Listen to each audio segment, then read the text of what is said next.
Welcome back, Truth Seeker. This cartoon will explain the wedding feast, the end times that we're in to you, what we've been reading in the Word, what I've shared with you perfectly. This is Anubis. The reason the maker of this used Anubis is because he is known as the keeper of the West. He symbolizes the West. What did Messiah say?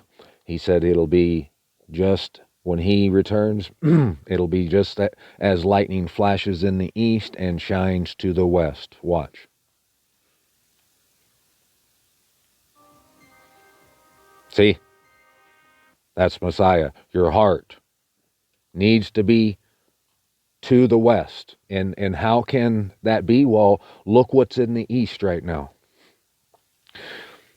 Those who've been standing with Israel are even standing, some of them are even standing at a distance now.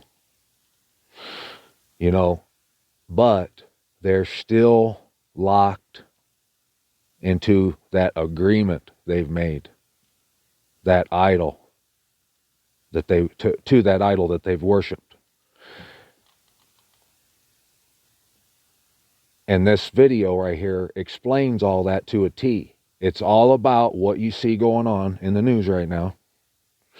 And it's about the word returning and the wedding feast being those who truly love him and are feasting. They're feasting on this manna, this hidden manna that's guiding them to the west, to the true location, because he put that in his word.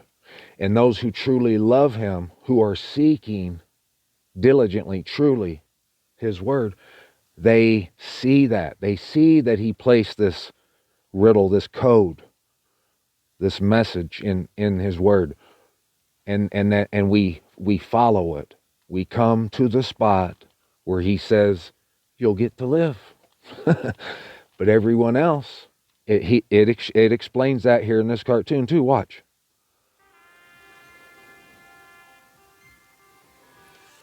See?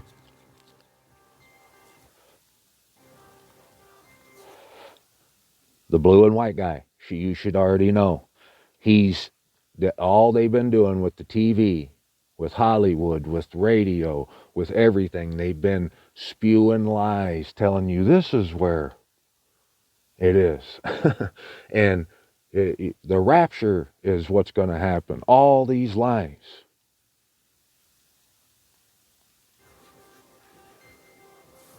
Keeping you defeated and down on the ground. Watch.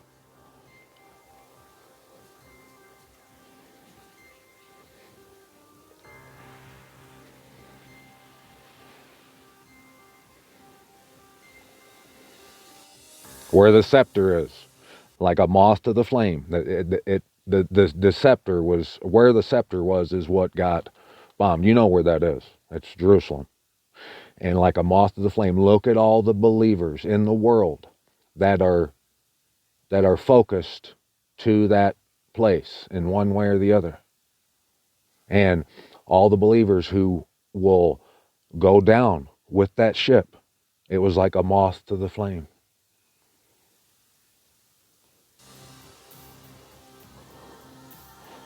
And see, this is, if you read Mark 14 about the lady that broke open the flask, that's what this is symbolizing. It's held up even with that mountain, the mountain of the Most High. That lady who broke open the flask, she gave her all to pour that perfume on the head of the Messiah. She never counted the cost. She gave everything. That you coming to the mountain of the Most High, and we're going to read about it here in just a minute, that's you giving everything to him.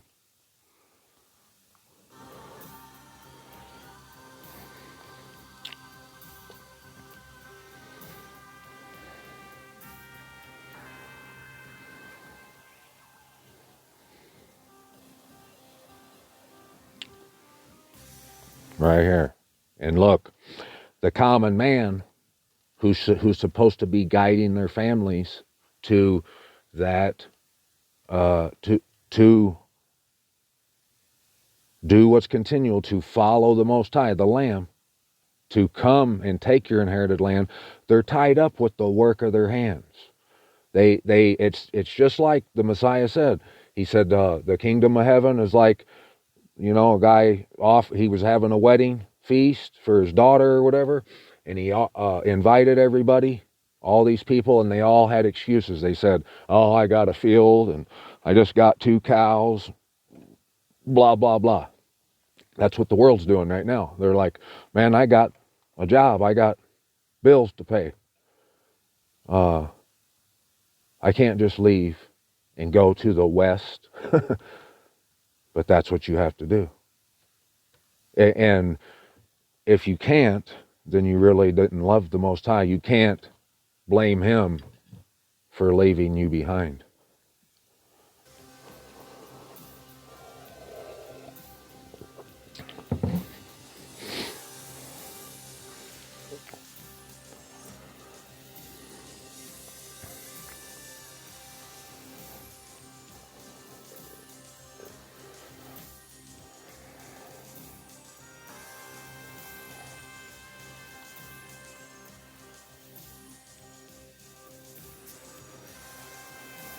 And that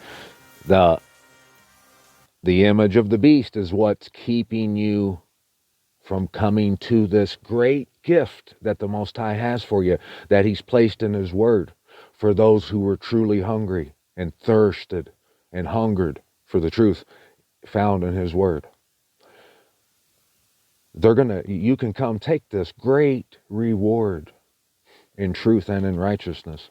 But the image of the beast, once you figure out why it is you can't come, if you trace its origins, the reason's origins, it's gonna go back to the image of the beast, to these lies they've sold you. And that's the only thing keeping you down. And notice the Messiah, he had a crown of thorns, right? We've been reading the word. The Most High says, even the straightest of these people who preach his name and preach his word and teach, even the straightest of them are like a thorn hedge, meaning that they stand in your way of getting home. So if you think about it, that will prove to you what I'm saying is legit. It's true. Because no one's telling you to come home. So even the best of these pastors with the most best of intentions, doing it the most honestly, they're like a thorn hedge because no one's telling you to come home, to physically move your feet. Everyone's looking at this like it's a fantasy, like we're just going to float off into space someday. But you can't. You have to come west, my friend. And look, there he is, the Messiah coming down from the heaven. This truth coming back to you. That, oh, yeah, that is the image of the beast. We have been lied to. That is the man of lawlessness. The lies they tell us about the Messiah, that's the man of lawlessness. It's a working. The Antichrist is a working of Satan. It's not one man. It's the lie that has caused the believers, those who are reading the Most High's word and who would possibly return to him. Those people, they've all been duped by the man of lawlessness and the image of the beast, the false prophet, the man of lawlessness. But the truth, the Messiah, the reason he's called the Word is because his life, he lived, it's a nickname. It's his nickname. It's like if, he lived the Word. What he did is what the Word tells you to do. The Most High says in his Word, he says, the voice His voice, the voice of the Most High, cries to the city. It cries to the city. The whole word tells you that he wants you to come to the city, physically, literally, and love it and love him. Love him enough to find this out and do it. But the rest of the world, they can't. But the truth now, because none of us had ever heard this before, this truth has come down out of heaven. That's that bread of life that the Messiah told us about. What he did, he gave his all to come and do what was right. He laid down his life. He paid the cost. That's what we have to do. We all have to be willing to do that.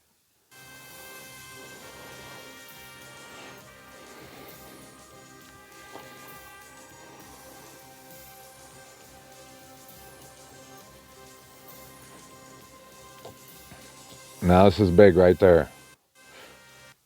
That's the main part.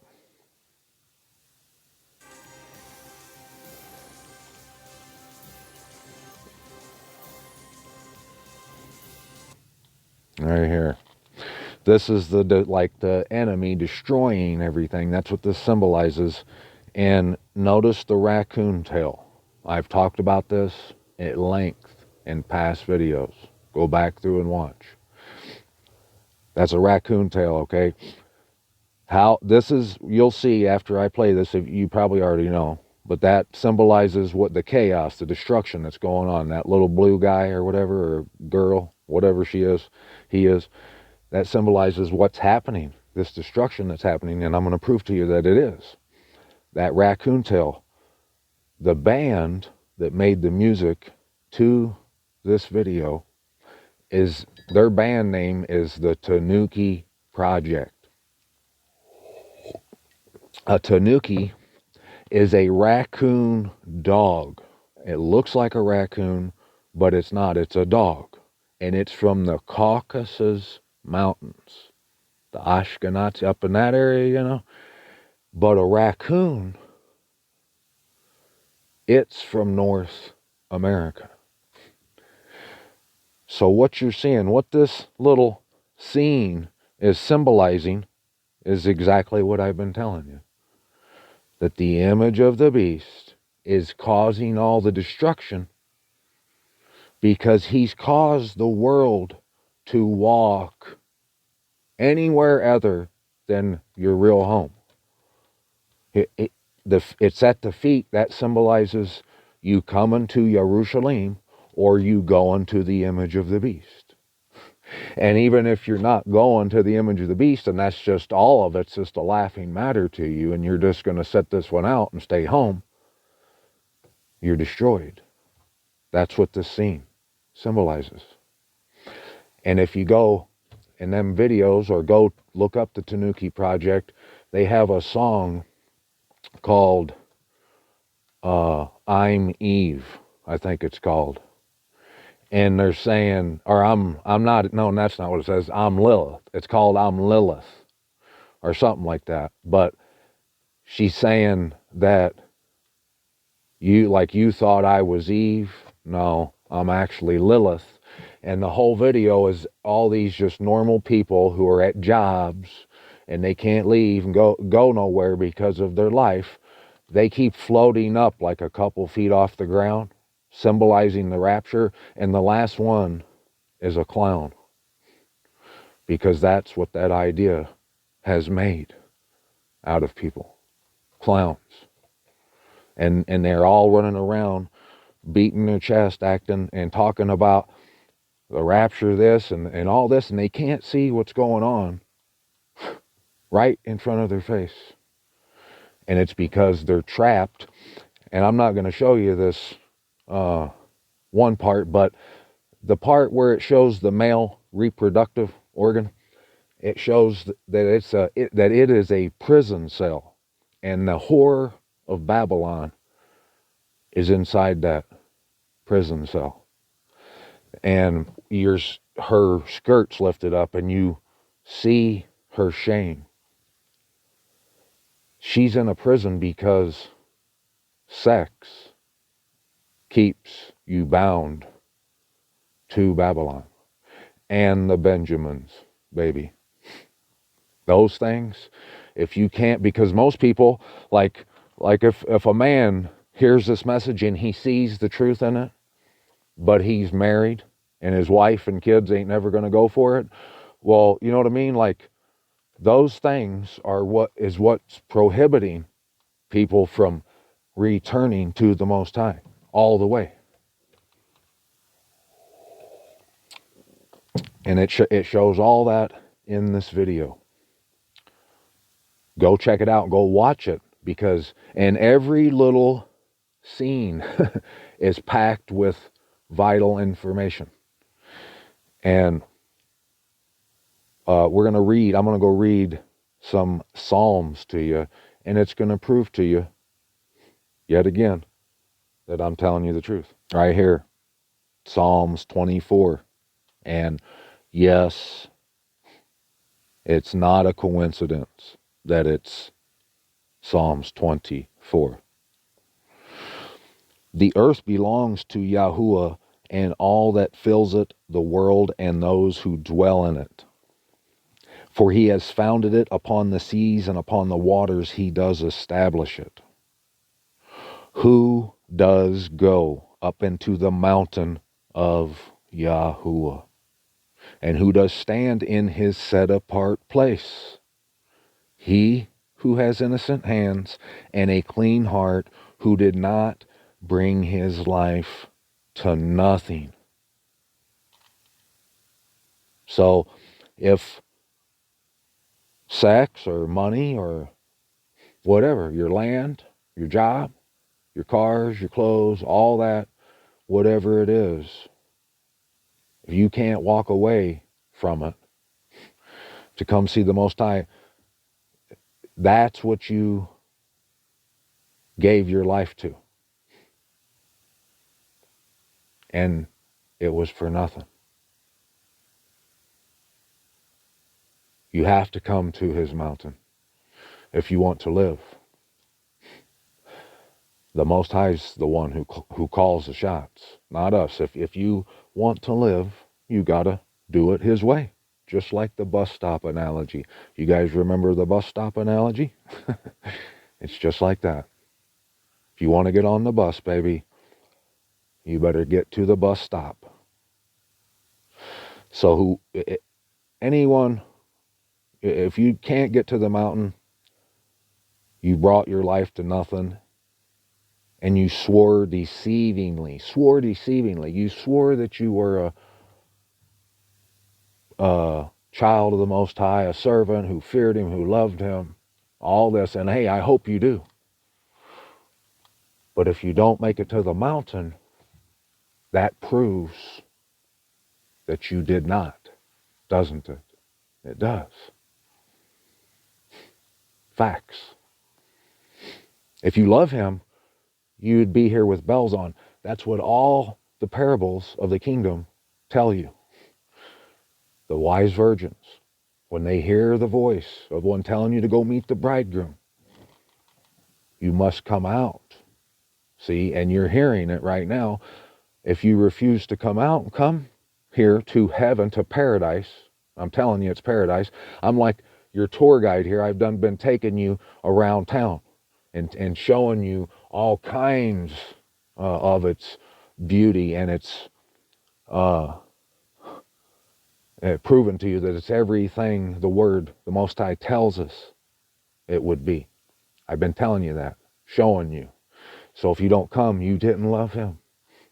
So what is happening is you're in denial. You're living in denial. You want to think you love him, but you know that if you can't come, where are you at? How far is it going to take you to drive here? To look into it. If you can't do it, you don't love him. Simple. Someone who loved him, they'll do it. So the person who does go up into the mountain and stands in his set apart place and don't do all that stuff, he receives a blessing from Yahuwah and righteousness from the Most High of his deliverance. This is the generation of those who seek him. Jacob, who seek your face. Seeking him, his face in the word. Digging in it like a treasure. Lift up your heads, O you gates, and be lifted up, you everlasting doors. See? And let the sovereign of esteem come in. Who is this sovereign of esteem? Yahuwah strong and mighty, Yahuwah mighty in battle. We've been talking about the day of battle. We're in the day of battle, and all the men of battle are nowhere to be found. But the word of the Most High, the mighty right hand that's being revealed now to us in this end time, that returns to that city we're reading about, through those gates and those doors, it's mighty. Yahuwah's right arm is mighty in battle. It's the only way you're going to win this battle. You have to dig into the word and be feasting, and you have to have understood it enough, loved it enough to have heard the voice telling you to go meet the bridegroom, and you have to go out and actually meet the bridegroom. That's the only way you're going to overcome this battle. Lift up your heads, O you gates, even lift up, you everlasting doors. Everlasting doors. We've been seeing the everlasting foundations. That's this right there. His mountains. He even put his stamp right on it, so that we would know for sure, there'd be no doubt left in your mind of what I'm talking about, that this is true and this is what you need to do now that you're seeing all this.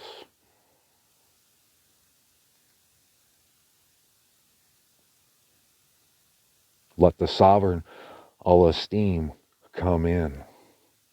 Who is this sovereign of esteem? Yahuwah of hosts. He is the sovereign of esteem. Riding across the land, kicking up sand, sheriff's bodies on my tail.